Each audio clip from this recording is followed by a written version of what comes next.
City India news Telugu. Governor గౌరవ పెద్దలు శ్రీ రాధాకృష్ణన్ గారిని ఈరోజు తెలంగాణ రాష్ట్రంలో జరుగుతున్న వివిధ అంశాల మీద వారి దృష్టికి తేవడానికి, రాజ్యాంగం మీద జరుగుతున్న దాడిని ఈ రాష్ట్రంలో వివరించి చెప్పడానికి మా పార్టీ అధ్యక్షులు పెద్దలు కేసీఆర్ గారి ఆదేశం మేరకు మా పార్టీ యొక్క శాసనసభ్యులు, శాసన మండలి సభ్యుల బృందం, సీనియర్ నాయకుల బృందం ఈరోజు గవర్నర్ గారిని కలవడం జరిగింది. ఇందులో అందుబాటులో ఉన్న వాళ్ళందరం కూడా పాల్గొన్నాము. మాజీ మంత్రులు, ఎమ్మెల్యేలు, ఎమ్మెల్సీలు. ప్రధానంగా రెండు ముఖ్యమైన అంశాలు గవర్నర్ గారి దృష్టికి తీసుకొచ్చినాం.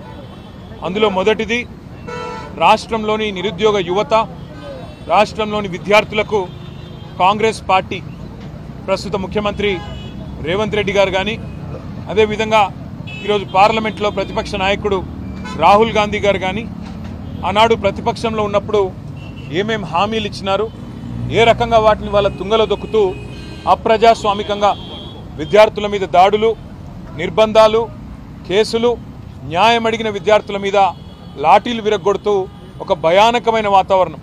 తెలంగాణ ఉద్యమ సమయంలో ఎట్లా అయితే యూనివర్సిటీలలో, కాలేజీ క్యాంపస్లలో, హైదరాబాద్లో ఒక భయానకమైన వాతావరణం ఆనాడు విద్యార్థుల మీద దాడుల్లో చూసినామో, అదే రకమైన వాతావరణం మళ్ళీ తిరిగి ఈరోజు పునరావృతం అవుతుందని చెప్పి గవర్నర్ గారి దృష్టికి తీసుకొని రావడం జరిగింది.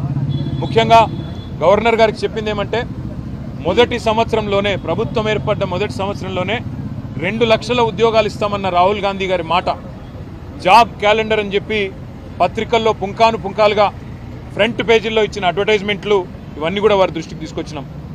గ్రూప్ 1, గ్రూప్ 2, గ్రూప్ 3 ఈ 3 నోటిఫికేషన్లు కూడా గతంలో కేసీఆర్ గారు ముఖ్యమంత్రిగా ఉన్ననాడు ఇచ్చిన వాటిని తిరిగి రద్దు చేసి కొత్త వాటిని ఇస్తాం, పోస్టుల సంఖ్య పెంచుతామని చెప్పి కాంగ్రెస్ పార్టీ ఇచ్చిన మాటను గుర్తు చేసినాం.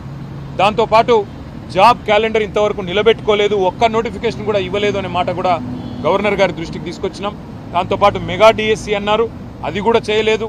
నిరుద్యోగులకు నిరుద్యోగ భృతి ఇస్తాం, 4000 ఉద్యోగం దొరికే వరకు అన్నారు, అది కూడా చేయలేదనే మాట కూడా గవర్నర్ గారి దృష్టికి తీసుకొచ్చినాం.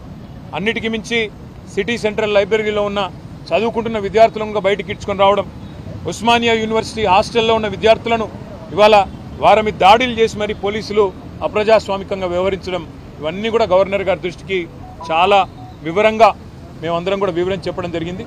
గవర్నర్ గారు చాలా గట్టిగా స్పందించినారు. హోమ్ సెక్రటరీని నేను పిలుచుకుంటాను, తప్పకుండా అన్ని వివరాలు అడుగుతాను, విద్యార్థుల మీద ఈ రకంగా జరగడం మంచిది కాదు అని కూడా వారు అన్నారు. ఇవాళ విద్యార్థులు నిరాహార దీక్షలు చేస్తున్నారు, కొంతమంది ధర్నాలు చేస్తున్నారు, చివరికి కొంతమంది ఢిల్లీ దాకా పోయి అక్కడ కూడా గొడవ చేస్తున్నారు సార్ అని చెప్పి వారికి అన్ని కూడా వివరంగా చెప్పడం జరిగింది. తప్పకుండా నేను స్పందిస్తాను, గవర్నమెంట్కు ఈ విషయంలో తప్పకుండా అడుగుతాను అని చెప్పి కూడా గవర్నర్ గారు చెప్పడం జరిగింది. రెండవది, ఈ రాష్ట్రంలో జరుగుతున్న రాజ్యాంగ హననం ఏదైతే ఉన్నదో, పార్టీ ఫిరాయింపుల నిరోధక చట్టాన్ని తుంగలో దొక్కుతూ మరి కాంగ్రెస్ పార్టీ ఏ రకంగానైతే ఈ రాష్ట్రంలో ఇప్పటికే 10 మంది బీఆర్ఎస్ ఎమ్మెల్యేలని, 8 మంది బీఆర్ఎస్ ఎమ్మెల్సీలని తన పార్టీలో చేర్చుకున్నదో కూడా గవర్నర్ గారికి సోదాహరణంగా వివరించినాం. మేము ఇప్పటికే న్యాయ పోరాటం చేస్తున్న విషయం కూడా గవర్నర్ గారికి చెప్పాం. స్పీకర్ గారిని కలిసి అభ్యర్థించింది కూడా చెప్పినాం, తేదీలతో సహా. ఒక అభ్యర్థి అయితే ఖైరతాబాద్ ఎమ్మెల్యేగా బీఆర్ఎస్ టికెట్ మీద గెలిచి మొన్న పార్లమెంటు కాంగ్రెస్ టికెట్ మీద పోటీ చేసిన విషయాన్ని కూడా వారికి సోదాహరణంగా చెప్పడం జరిగింది. గవర్నర్ గారు ఆ విషయంలో కూడా స్పందించారు.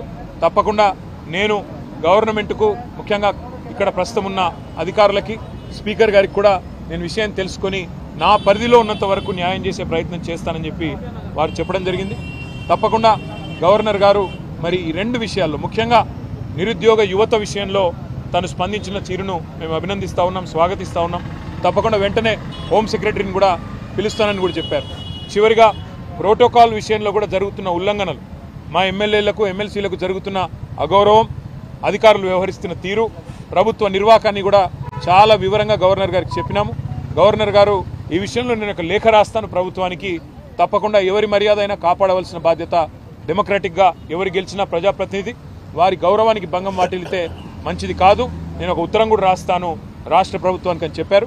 దానికి కూడా వారికి అభినందనలు తెలియజేస్తూ, భవిష్యత్తులో ఇలాంటి ఏ సమస్య వచ్చినా తప్పకుండా మీరు నా దగ్గరికి రండి, నాకు అన్ని విషయాలు కూడా మీరు చెప్పండి అని చెప్పి కూడా గవర్నర్ గారు చెప్పారు. కేవలం గవర్నర్ గారితోనే ఆగకుండా భారతదేశంలో ఉండే రాజ్యాంగబద్ధమైన పదవుల్లో ఉండే పెద్దలందరూ ఎవరెవరైతే ఉన్నారో వారిని అందరినీ కూడా కలుస్తాం. కాంగ్రెస్ పార్టీ చేస్తున్న నిర్వాకం, ఒకవైపు రాజ్యాంగం పట్టుకొని రాజ్యాంగాన్ని రక్షిస్తున్నట్టు పోజులు కొడుతూ మరొక వైపు రాజ్యాంగాన్ని తుంగలో దొక్కుతున్న వైనం ఏదైతుందో ఇవన్నీ కూడా అటు అవసరమైతే రాష్ట్రపతి దాకా కూడా పోతాము, వారికి కూడా వివరించి చెప్తాం. ముఖ్యంగా తెలంగాణ యువతకి మీ అందరికీ ఇచ్చే మాట, కాంగ్రెస్ ఇచ్చిన ప్రతి హామీ నిలబెట్టుకునేదాకా, పోస్టులు పెంచేదాకా, మీకు న్యాయం జరిగేదాకా మీ తరపున ప్రధాన ప్రతిపక్షంగా భారత రాష్ట్రంకి ఉంటుంది. కేసీఆర్ గారు ఉంటారు. తప్పకుండా మీ తరపున మీ హక్కుల కోసం మేము పోరాడతామని చెప్పి కూడా తెలియజేస్తూ, మీడియా కూడా ఇంత వర్షంలో ఇక్కడ వచ్చి కొంత ఇబ్బందులు పడుతూ కూడా అసౌకర్యం కలిగిన ఉన్నందుకు మీ అందరికీ కూడా ప్రత్యేకంగా ధన్యవాదాలు, నమస్కారం.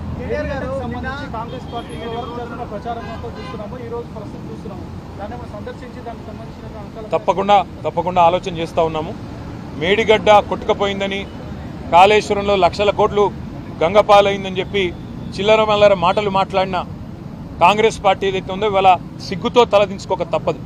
మేము మొదటి నుంచి చెప్పింది ఒకటే, అక్కడ జరిగింది చిన్న విషయం తప్ప పెద్దదేం కాదని చెప్పినాం. అన్నట్టుగానే కొన్ని రోజుల్లోనే రిపేర్లు పూర్తి చేసినారు. ఈరోజు ఒక వరదలాగా నీళ్ళు వస్తూ ఉంటే కూడా ప్రాణహితలో గోదావరిలో తట్టుకొని ఇవాళ మేడిగడ్డ నిలబడ్డమే కాళేశ్వరం ప్రాజెక్టు యొక్క గొప్పతనానికి సాక్ష్యం అని చెప్పక తప్పదు. తప్పకుండా తొందరలో సందర్శిస్తాం. ప్రజలకు కూడా ఆ విజువల్స్ తీసుకొచ్చి ప్రజలకు కూడా వివరంగా చెప్తాము. తప్పకుండా వాటిని మీ ద్వారా కూడా ప్రజలకు చూపెడతామని చెప్పి కూడా తెలియజేస్తాము.